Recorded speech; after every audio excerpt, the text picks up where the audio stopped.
Hello friends, my name is Dr. Jaydev Panchavak. I am a neurosurgeon and chairman at the Synapse Brain and Spine Foundation and a consultant neurosurgeon at Sahyadri Hospitals at Pune.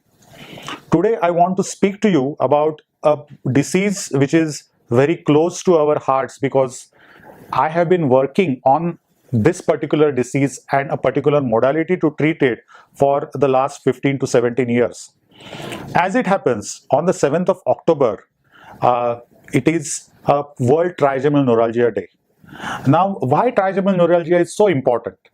Trigeminal neuralgia has also been called as a suicide disease. It has also been described as the worst pain experienced by mankind. And it has been described in so many other names in the literature. So, let us see step by step about this particular disorder because the days of a particular disease which you cannot say are celebrated but are marked for public education.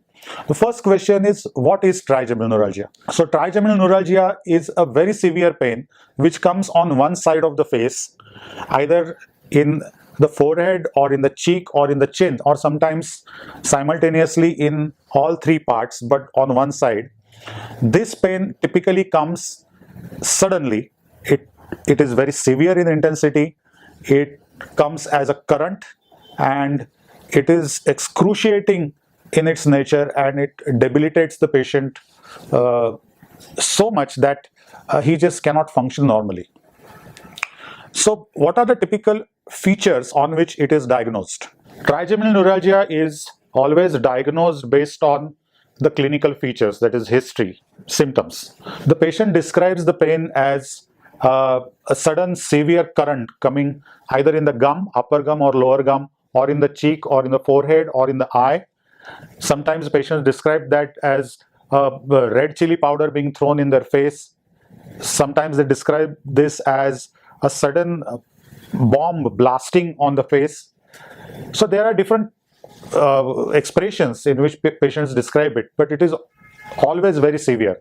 Second feature is that it is triggered by some activity. For example, if you are brushing your teeth, or you touch your nose, or you touch your forehead, touch your cheek, touch your chin, sometimes while a patient is shaving or cleaning the face, the pain suddenly comes. And then the patient literally becomes paralyzed. He or she cannot do anything for some time till the pain goes away. As the days go by, this pain goes on increasing in intensity. Also, sometimes patients say that for a particular length of time, maybe weeks or months, the pain just vanishes. It is called as pain holiday, and it happens initially in this disease in some people because body is trying to repair the damage to the nerve. But as this phase also is past, the pain rapidly starts increasing in intensity and frequency. It becomes almost continuous and so severe that people just start running from pillar to post to get treatment. They are misdiagnosed very commonly. Some people go to dentists, some people go to psychiatrists, some people go to orthodontist. So, initially it is very commonly misdiagnosed till somebody really puts exact diagnosis on these symptoms. Now the phase of treatment starts. Initially, it is treated with medicines. Now, what do the medicines do? The medicines numb the nerve. That is, the trigeminal nerve, which is giving pain, is numbed by these medicines.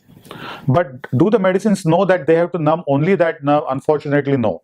So they numb the whole nervous system. So as the days pass, the entire nervous system becomes affected. People start forgetting things, they start losing balance, the memory gets affected, as I said. The thought process also starts getting affected. The pain has its effect on the entire personality. So medicines start having their bad effects too.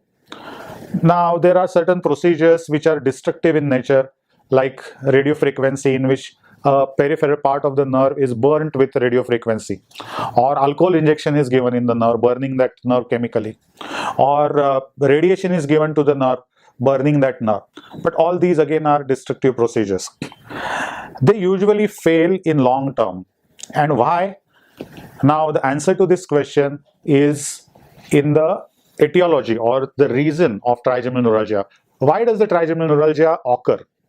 In most of the cases, there is a blood vessel near the trigeminal nerve where it comes out of the brain, and that blood vessel is continuously pulsating against the nerve.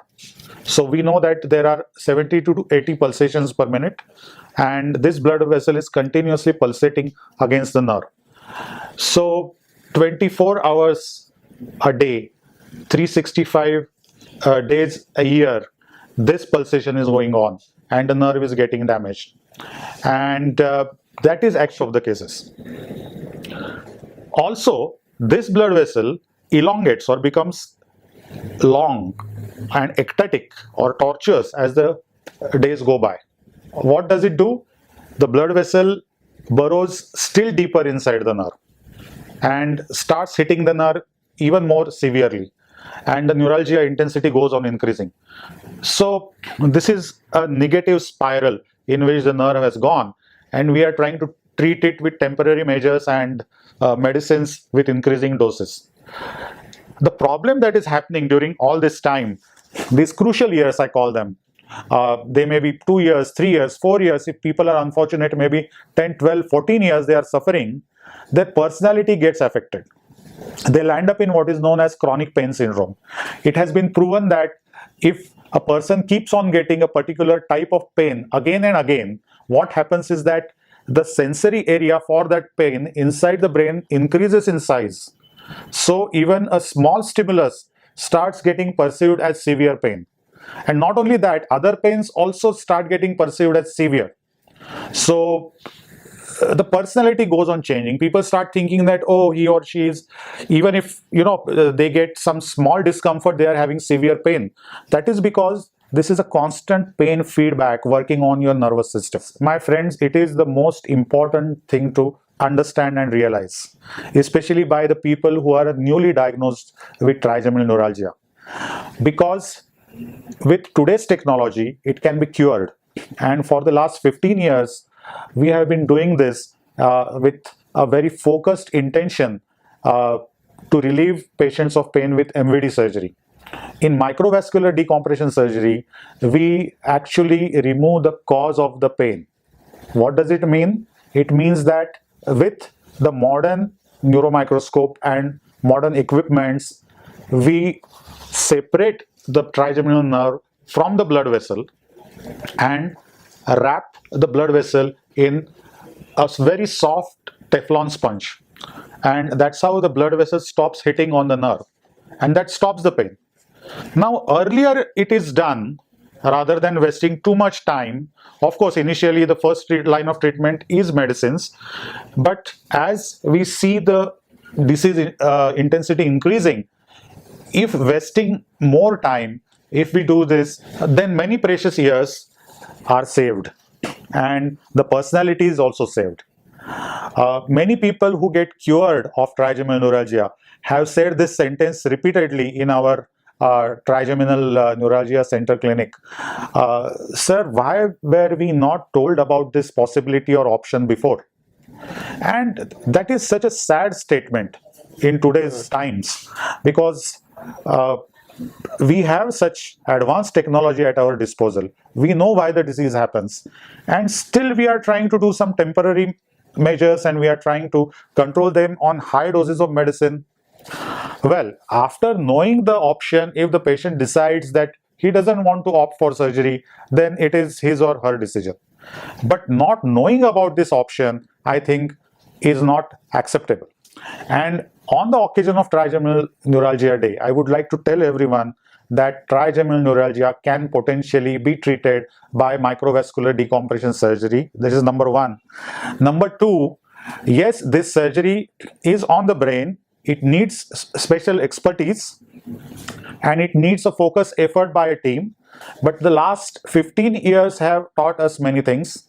And I think it is perhaps the only center in the whole of Asia, apart from, there may be other centers in Europe. I know one in the at Pittsburgh in the USA, but apart from that, we have been doing this surgery along with the same team, and we have perhaps the largest single surgeon experience in MVD surgeries in this part of the world. Why I am telling this to you? Is it boasting about our surgical prowess? No, it is not boasting, but it is giving you hope. It is giving you information that there is a dedicated center, there is a dedicated team who is trying to spread knowledge about it, who has gained expertise in it, and which is available here in India, in Pune, at the MVD center in Pune. So, if you have trigeminal neuralgia, then I don't think you should lose hope. You should certainly, we are here to help you. And after knowing everything, after understanding everything, after talking to people who have undergone surgery, seeing the videos that we have created for public education, after that, if you feel that surgery is not for you, it is entirely your decision. But not to know about it is, I think, certainly not acceptable. For a long time, it was not known why trigeminal neuralgia pain comes. And within the last 30 to 40 years, we have had some insights into it. And now we know that in most of the cases, not all, but in most of the cases, the pain is because of a blood vessel hitting on the nerve. What does it do? It starts damaging the covering of the nerve, which is called as demyelination. And if you visualize a cable, electric cable, nerve is like a cable. Every electric cable has got multiple wires in it, and each wire is insulated, and that is why there is no short circuiting. Now, trigeminal nerve also has multiple nerve fibers, which are sensory fibers of the face, of the gums, of the tongue, and each fiber is insulated by myelin. And because of this myelin, the electrical current flowing in one fiber doesn't spread to another. So when blood vessel is hitting against the nerve in trigeminal neuralgia, the myelin is destroyed, and that is why there is a sort of short circuiting that happens in the nerve, and there is a sudden spark that comes on the face like a pain, very severe, bolt-like, current-like, bomb-like, or red chili-like pain. So the cause is at the nerve level, the effect is on the face. There are certain common questions that people ask me about MVD surgery. The first question they ask me, doctor, how many surgeries have you performed? So the answer is, I have personally performed 1400 plus MVD surgeries till date in the last 15 to 17 years. What is your success rate? Well, we have done the study on that, and we have presented that study 2 years back before COVID started at an international conference, and the success rate is 97%. Failure rate is less than 1%. So what happens with the remaining 2%? The pain intensity reduces, but it doesn't go away completely. But in 97% people, the pain goes completely and permanently. We have a follow-up ranging from 2 months to 17 years. So I'm talking based on this follow-up. And we have a very rigorous follow-up. If the patient doesn't come for some reason for follow-up, we always keep a track with telephonic conversation. And these are our results. So this is another question asked specifically by many patients to me. Next question is, how long does this surgery last? The answer is about 3 to 3.5 hours is the time duration of the surgery, actual surgery. So how is it done? It is done under advanced neurosurgical microscope. The modern generation neurosurgical microscopes allow beautiful magnification and intense illumination to look into the brain and deep inside, because this surgery is at a depth of about 7 to 8 centimeters, in some cases 10 centimeters, and we need the best of the neurosurgical microscopes. Sometimes we also use neuroendoscopes if required to look around the nerves. They are very useful. We use coagulation machines which are called as radio frequency waves during the surgery, and we use Teflon. Teflon is a material which is not absorbed by the body, and by and large is inert. It has been used in body for different reasons as a permanent material implant, and we use Teflon to separate the blood vessel and the nerve. Another question that is asked is, typically how many days does it take for the person to get discharged? The answer is about 4 to 5 days if everything goes well. How early after surgery the person can start working? The answer is about 10 days to 2 weeks. Another question commonly asked is, are there any risks in the surgery? The answer to this is any brain surgery can have risks.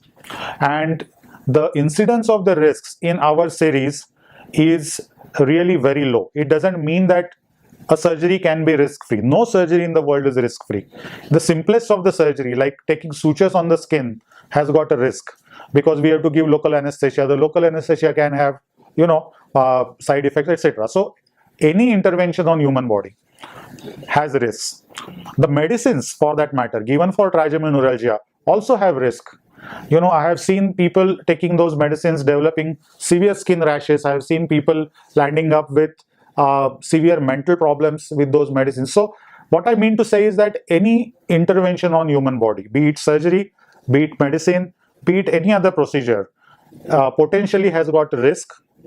But because of a repeated performance of these surgeries by the single surgeon, and also because of more understanding and better equipments available with us, the risks have reduced as compared to the risks about 10 or 15 years back. The efficacy of the surgery has improved. The rate of complication cannot be zero, but it has reduced. So risk is there. It is like traveling from here to Mumbai in a car.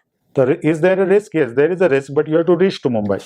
So we have to accept that much risk and go ahead with the surgery. So this is also, of course, a common question asked by the people. Another question which is very commonly asked to me by many of my colleagues, more than patients, is that what have you learned after operating on this area and performing so many MVD surgeries? I must humbly state here that what I have realized during these years has already been chronicled by a great surgeon, and his name was Peter Janetta, and he has written almost all the findings that I see today. For some reason, people have neglected them. Many people have not given them serious thought for some reason. I don't know. But what I have learned is MVD is a very, very effective surgery if done by the right team in the right hands. Because again, as I said, it's a deep-seated brain surgery, and it needs a particular expertise in that area. Second thing that I have learned is that every case is different. What do I mean? I mean that when I look at the trigeminal nerve during surgery, a person who has got a particular artery compressing has different challenges in surgery. Some people have small veins compressing. Some people have small vessels passing through the nerve. So that needs a different approach altogether. Some people have the nerve sandwiched so badly between two vessels that it has become almost a ribbon, as thin as a ribbon. So in some people, unless you use an endoscope, you don't see the blood vessel pressing because it is behind the nerve. So there are so many new technical things that I have learned, that I have come to realize that each and every MVD surgery is different. Each and every MVD surgery needs different approach. It needs the surgeon needs to understand what type of compression he is dealing with. Another thing that I have learned from these surgeries is that there is tremendous misconception about these surgeries, not only in public mind, but also in general medical community. Their opinions are based on old results which they have seen, and in general their opinions are based on a vague notion that surgery is risky. This is one of the biggest misconceptions, I would say, because any intervention on human body, as I said, has got a risk. Another misconception I see is that this surgery is not for the elderly. On the contrary, and I am not saying it, the person who actually invented this surgery, Dr. Peter Janetta, has written repeatedly that in elderly people, the surgery technically becomes easier. Though, of course, the medical risks increase, that is another matter.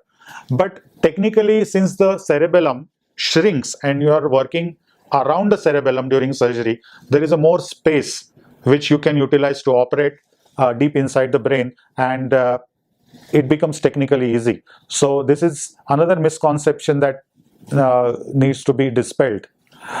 Some people think that after surgery you need prolonged bed rest, you cannot work. Nothing is far away from the truth.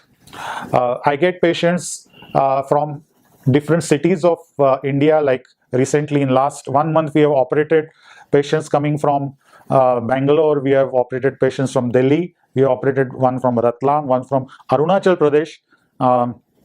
Wife of a famous orthopedic surgeon there. So, people are coming from different cities because it is a center of excellence.